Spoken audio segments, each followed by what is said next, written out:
si vous avez choisi la deuxième carte. Alors, la deuxième carte, elle est sortie à l'envers aussi, c'est la carte de l'épuisement.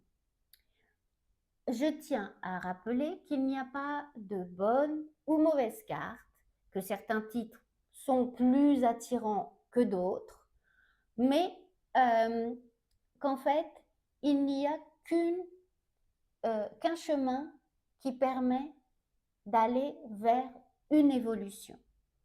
Donc, si vous avez choisi la deuxième carte,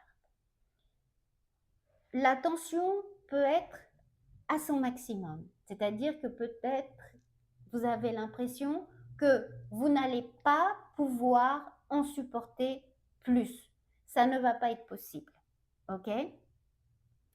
C'est tout à fait louable. Peut-être que vous avez eu des situations précédentes où les choses se sont accumulées et vous n'avez pas pris aussi le temps de vous ménager parce que l'un va avec l'autre.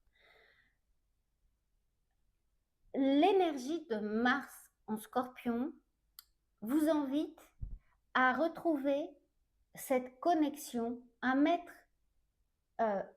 votre force, votre puissance au service de la connexion avec votre véritable nature. C'est un peu une carte qui vous invite à dire non.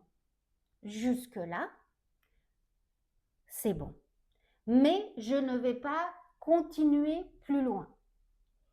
C'est peut-être un moment où vous allez décider d'arrêter certaines relations, certains projets, certaines situations dans votre vie. Le dilemme va être de ne pas le faire de manière conflictuelle. Le conflit va vous épuiser encore plus. Le sentiment de devoir tout détruire pour et finalement avoir le droit, entre guillemets, d'un un peu de repos, va encore plus vous épuiser. Donc en fait, il est important que vous ayez conscience d'utiliser votre force pour mettre en place les bases de ce que vous avez envie de construire. Donc même si vous en faites un tout petit peu, par exemple, vous décidez